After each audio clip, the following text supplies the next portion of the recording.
Shalom. Good morning to all. ప్రియులారా, పరిశుద్ధమైన వాక్యంలోని జీవాహారం చేత అనుదినం ఆత్మీయంగా బలం పొందుకుంటున్నాం కదా. ఈ దినము కూడా అనుదిన కృపలో భాగంగా మత్తయి సువార్త 5వ అధ్యాయము 4వ వచనము, దుఃఖపడువారు ధన్యులు, వారు ఓదార్చబడుదురు. అవును ప్రియులారా, దుఃఖపడువారు, అవును, ఆయన యొక్క నీతి నిమిత్తము, ఆయన యొక్క రాజ్య వ్యాప్తి నిమిత్తము, ఆయన స్వార్థ నిమిత్తము, ఆయన నామ ఘనత నిమిత్తము ఎవరైతే శ్రమలు అనుభవిస్తూ దుఃఖపడుతుంటారో వారిని పరమ తండ్రి ఓదారుస్తానని వాగ్దానం చేస్తూ వస్తుంటున్నారు. కాబట్టి మేమున్న ఈ ప్రాంతము సింధనూరు ప్రాంతంలో గత 40 సంవత్సరాల క్రితము ఆనందరావు అన్నవారు ఇక్కడికి వచ్చి వారు ముందుగా ఎన్నో శ్రమలు అనుభవించారు, ఎంతో దుఃఖపడ్డారు, ఎంతో వేదన పడ్డారు.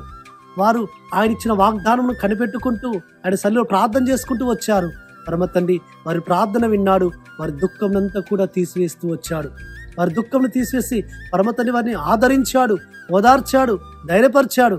కాబట్టి ఈ దినము మనం చూసుకున్న లేఖన భాగం కూడా మన శ్రమలలో, మన కష్టాలలో, మన యొక్క దుఃఖ దినములు ఒక దినమున సమాప్తి చేయబడతాయి. ఒక దినమున మనము ఆయన సన్నిధిలో సంతోషిస్తాము.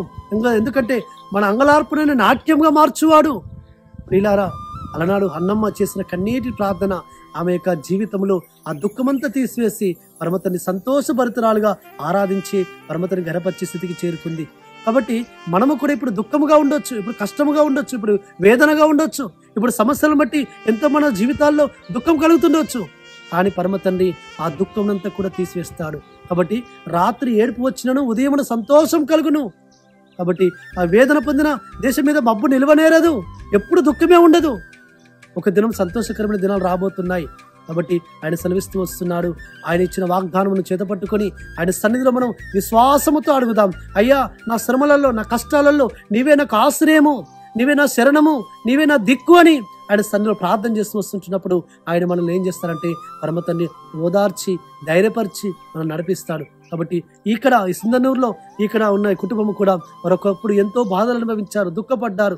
ఆయన యొక్క నీతి కొరకు, ఆయన యొక్క మహిమ కొరకు ఆయన సన్నిధిలో విశ్వాసంతో కనిపెట్టుకుని ప్రార్థన చేస్తూ వచ్చారు. పరమ తండ్రి దినమున వారిని సంతోషకరమైన దినంలో, ఆనందకరమైన సంతోషమైన స్థితిలో నిలిపిస్తూ వచ్చారు. అట్టి విధంగా మన జీవితాలలో కూడా పరమ తండ్రి కృపను విస్తరింపజేసి మనల్ని బలపరచును గాక. ప్రార్థన చేసుకున్నాం. పరలోకందున మా తండ్రి, సర్వోన్నతుడా, జీవాధిపతికి స్తోత్రములు. మీ దుఃఖ దినములు సమాప్తమవుతాయని అయ్యా తండ్రి, దుఃఖపడి వారు ధన్యులు, వారు ఓదార్చబడుతారని మీరు ఇచ్చిన వాగ్దానం బట్టి స్తోత్రం తెలుసుకొస్తున్నాం. మా జీవితాల్లో కూడా దుఃఖంనంతా కూడా నాట్యంగా మార్చేవారు మీరే తండ్రి. అట్టి విధమైన ఆశీర్వాదం మా మీద కూడా అనుగ్రహించమని ప్రార్థిస్తూ యేసు నామమున స్తుతించి ప్రార్థించి వేడుకుంటున్నాము తండ్రి. ఆమేన్. మన సర్వోన్నతుడు, సర్వాధికారి, జీవాధిపతి అయిన యెహోవా కృప, కనికరము, దయా వాత్సల్యత నిరంతరం మనకు తోడుగా ఉండి మనల్ని బలపరచును గాక. ఆమేన్.